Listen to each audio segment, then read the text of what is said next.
かけがえのない大地。国や年齢を問わず、大地は私たち人間にとって命の象徴です。人間の命は大地の上で育まれます。そのため私たちは大地の命を守っていかなくてはなりません。大地は栄養分を自給し、その生命を維持していますが、私たち人間は違います。人間は大地から栄養分をもらって生きています。したがって大地が何を必要としているかを自然から学ばなくてはなりません。有機農業は大地を耕すだけでなく、もともと土壌に含まれていた栄養分を大地に返すことから始まります。私たちは大地本来の姿を大切にし、大地の自然を維持していくことに努めています。したがって合成化学薬品は全く使用していません。大地から栄養分を奪った後は必ず大地に栄養分を返してやります。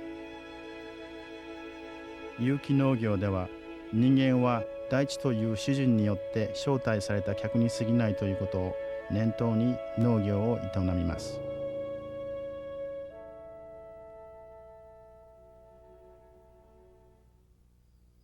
昔の農業はすべて有機農業でした。ところが1940年代に入ってから石油化学工業が発達し、生産性向上、低コスト化、収穫面積の拡大を図るため、合成化学肥料、除草剤、殺虫剤などが普及し始めました。私たち人間は次第に厚かましい客になってきました。そして今、大地がこれ以上化学薬品の投入に耐えられない状態にあることに私たちは気がつきました。大地だけではありません。私たち人間も同じです。現在 80% を超える人々が食品の薬物残留度、環境への悪影響、また農薬の種類が増えることによる食品価格の上昇について不安を抱いていると言われます。このように食品に対する関心が高まるにつれ、人間はもちろん大地にとっても安全な食品として有機食品が世界の注目を集め始めました。土壌作りの段階から栽培期間中はもちろん、収穫後においても化学薬品の使用が禁止されているため、有機食品には薬物が一切含まれていません。また農地も農薬に侵されていません。ペンシルベニア州にあるウォルナットエイカーズ農場はアメリカでも最も伝統のある有機農場の一つで、ポール・キーンさんはこの農場の開拓者です。1946年に農場経営を始めて以来、キーンさんは有機農業の草分け的存在で、純粋で自然な食品を栽培・生産する人々のリーダーとして尊敬されています。農業では自然との一体感、それが何よりも大切なのです。その自然を壊してはいけません。豊かな自然を築いていくのです。命あるものはすべて大切に育んでいかなくてはなりません。アメリカの有機農業は大地から始まります。まず最初に土壌に自然の栄養分を返すことから始めます。有機農業では化学肥料を使用することは禁止されています。またその必要はないのです。大地は堆肥、丘肥、海藻類、骨粉、その他の自然物質から必要とする栄養分を補います。有機農業では自然の肥料を施すことによって土壌を耕し、土に含まれている有機物質を補います。また緑肥も肥料として利用されています。アルファルファ、大麦、クローバーなど栄養分を多く含む植物は刈り取らずにそのまま土に養分として還元されます。And so instead of taking a crop off every year, we decided to take one every 毎年同じ作物を繰り返し収穫するのではなく、約4年を周期に違う作物を交互に栽培します。そして5年目には農作物ではなく、クローバーやアルファルファなどを植え、収穫を行いません。この畑を見てください。刈り落としたクローバーやなんかが畑の上にそのまま残っています。これはただ自然のやり方を真似ただけなのです。草が育ち、やがて枯れ、今度はそれが土壌にとって肥料となるのです。藁や干し草はそのまま土の上に残しておきます。これは大地に少しでも多くの栄養分を返してやるためです。有機農業に投資している農家の人々は、同時に皆さんの食品の安全と大地の命に対して投資しています。天然肥料や緑肥を施し、また輪作などの有機農法を取り入れることによって農地を保護し、播種に備えます。アメリカの有機栽培では、土壌作りの段階から栽培期間中、収穫後に至るまで、どの段階においても土壌に農薬が一切含まれていないことが保証されています。良い土壌は化学薬品を与えず、自然の栄養分を土に還元し、あとは自然作用に任せることによって作られます。輪作とは、毎年同じ作物を繰り返し栽培するのではなく、性質の違った作物を同じ高地に交代で栽培することを言います。輪作のもたらす効果としては、雑草の抑制、害虫や病気の定期的発生の自然防止、土壌に含まれる栄養分の増加、有機物質の増加、土壌の侵食作用の抑制などが挙げられます。種や土壌の準備から作物の栽培に至るまで、有機農業では健康な栽培環境を作り出すことに努めます。栽培期間中も農地を耕運することで雑草の抑制を図り、健康な栽培環境が維持されています。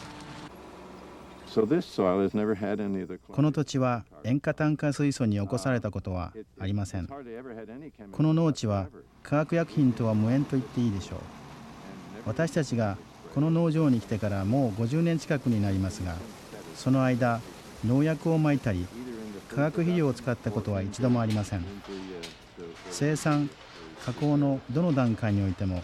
合成化学薬品の類を使ったことはありません。農地の耕運、種の生鮮、天然の肥料を与えて肥やした土壌など、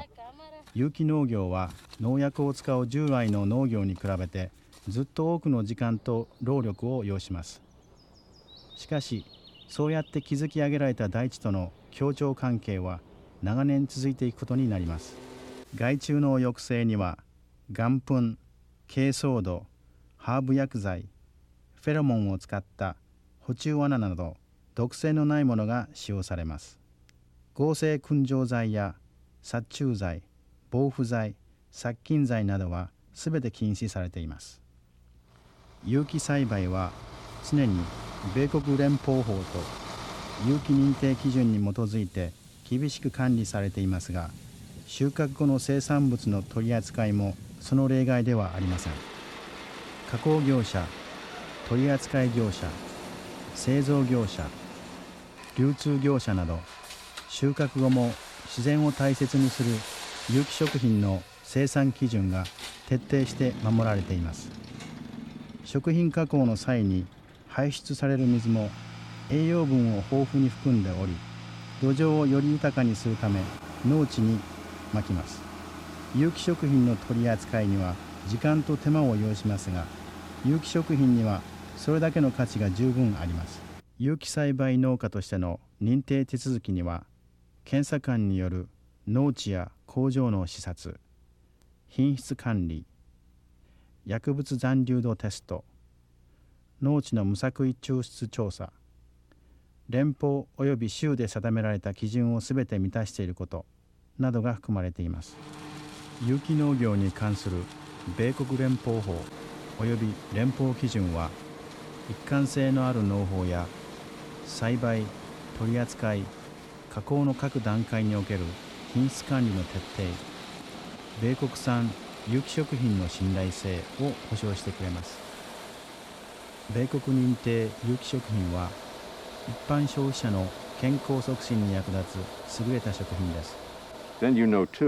有機食品を通じて皆さんの子供が健康に育ち、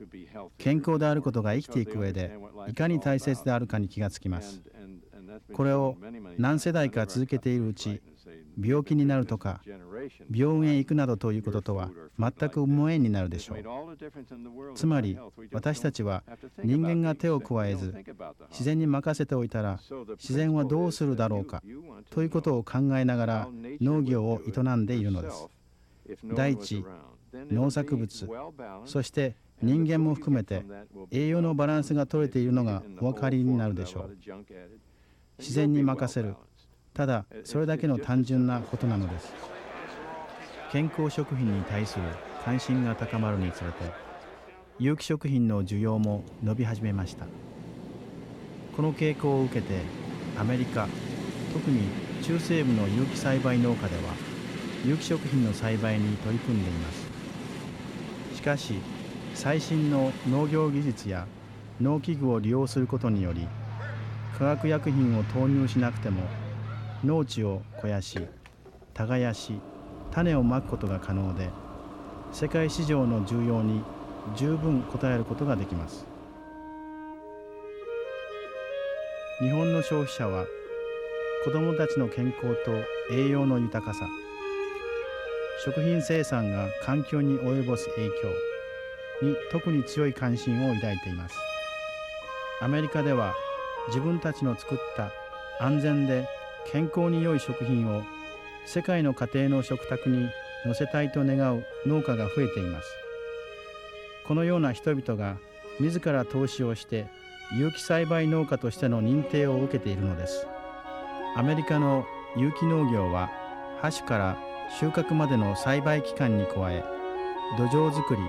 施肥などを含めた生産の全過程を含みます。それぞれの段階では自然の法則に従いながら次の段階への準備が行われます。合成肥料、除草剤、殺虫剤、消毒剤の使用は禁止されています。このように作物と大地の自然の姿が終始一貫して守られています。これは有機食品の認定が農務省によって管轄され、連邦法や連邦基準に基づいた厳しい規制が適用されているためです。ミネソタ大学のような高度な技術を誇る農業研究所は有機栽培農家には頼もしい存在です。アメリカの有機栽培農家では高い品質基準に加え最新の技術が取り入れられており、信頼性の高い食品が生産されています。アメリカでは自然と協力して安全かつ健康に良い食品を生産することの素晴らしさに気がつき、有機農業に切り替える農家が増えています。彼らは人間のために作物を作ってくれる大地や自然のサイクルと一体となって有機農業を営んでいく決意をしたのです。自然に向かって人間のやり方を教えてあげよう。この土地から取れるだけ作物を取ってやろう。毎年一つの農地から2度収穫を上げてやろう。あらゆる農薬を使ってやろうなどと言っているから問題が絶えないのです。そんな人間のやり方は間違っていたということを私たちは証明したのです。自然と共に働くことは素晴らしいことです。何しろ自然が自分に協力してくれているのですから。